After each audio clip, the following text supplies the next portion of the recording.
Mari Errauskin ipuin. Ipuin hau badakizue buruz behar bada. Baina ene bertsioa benetakoa da. Bertsio ofizial hori, denok dakiguna, deskafinatu zuten. Egin zuten biguna. Uste zuten ipuinari jarriz besamela aurrak esne mamitan biziko zirela. Hasiera bederen ez zuten aldatu.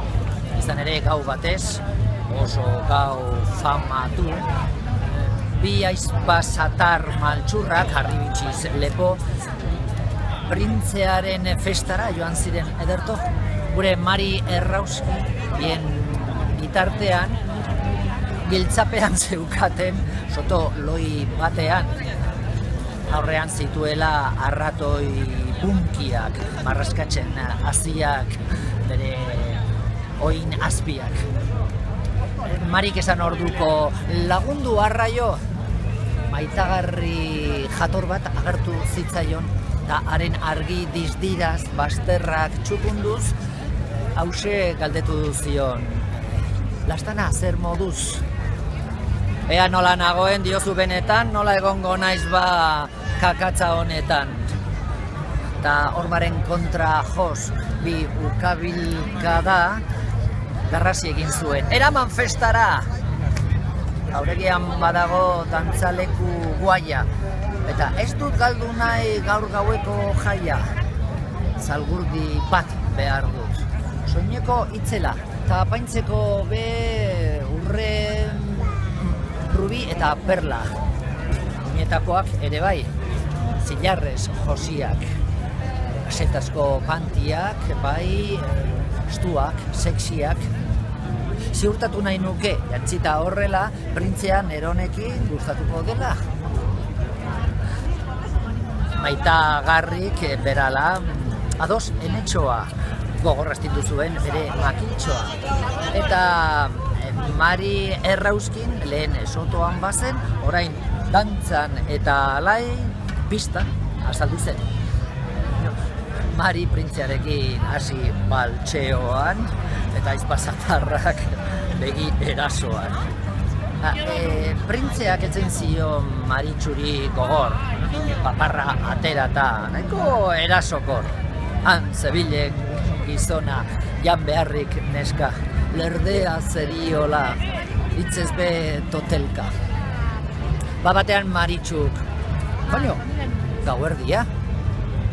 Mugitu behar du ja nere ipurdia, baina printzeak tinko. Bai, zera, ez, gero, horatzen ziolarik soinekotik bero. Marik oihu batean, askatu biztia! Printzeak tiratu eta aburtu jantzia. Maritxu beraz ospa, kulero utxetan. Eta zapata galdu eskaileran bertan. Printzeak abarketa hartu zuen larri, eta denon aurrean ozen iragarri. Badut honen jabea aurkitzeko naia, bera izango baita ene andregaia. Ate guztia joko ditut banan, unkitu nauen dama nahi nuke eraman. Nola liteke gero, haze despistea, zapata kupel baten gainean ustea.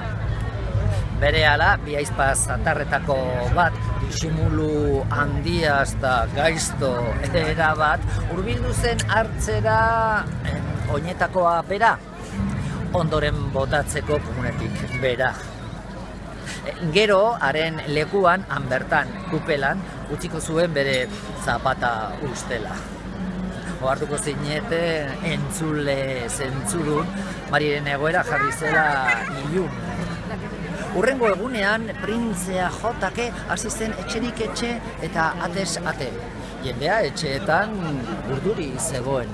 Nork sartuko ote du oina erosoen?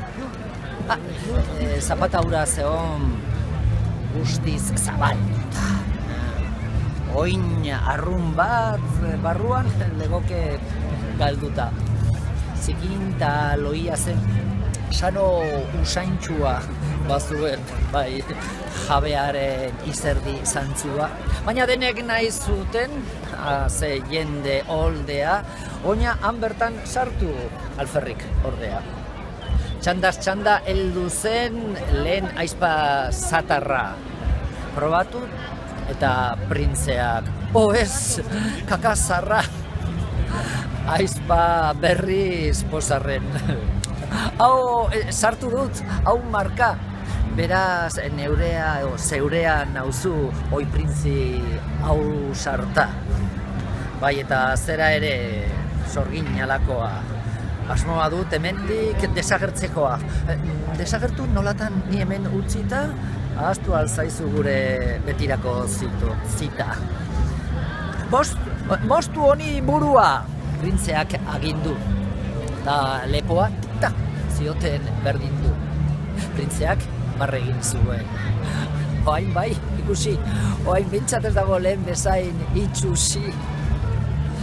Batean, bigarren aizpazatarra hor, zoro baten moduan, probatzera nator, probatu nahi beste hau, printzeak galdetu. Espata hartu eta zaz, buru gabetu. Burua lur gainean, eginda lau bote, bilinbolaka joan zen pareta jo arte. Ondoko gelan, lanean, inisko estuen, Marik zerga batzuk entzun zituen. Aizparen buruaren boteak jakina. Eta bere buruan sortu jakin mina. Zer da eskanbila hori? Maritxuk gelatik. Eta printzeak zatar. Isildu horratik. Maritxurin bihotza egin zen txikitu. Printze honek buruak bildumatzen ditu. Nola eskotuko naiz, honekin jakin da buruek daukatela burutik eginda. Printzea horroaka, nor dabil hor baina, moztu horri burua, moztu alajaina.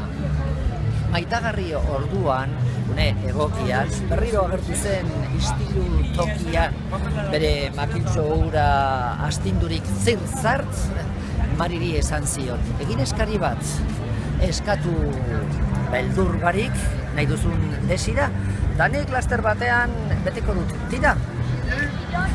Mariren eskaera. Maitagarri hori. Enuke nahi berriro zuloan erori.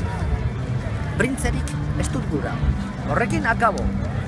Halako gozokiak dastatuta nago. Gura nuke lagun bat prestu bezain ona. Topatuko bazenit halako gizona.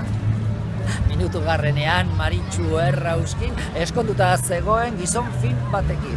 Haren lanbidea zen marmelada gintza. Aski ateratzeko aurrera bizitza. Eta luze bizi izan ziren harmonia honez. Gozatzen bai zuten marmelada janez. Eta hau ala ez bazen sarna zatela kalabaza. Ipuin txit barregarriak kontatu ditu Durangoko azokan.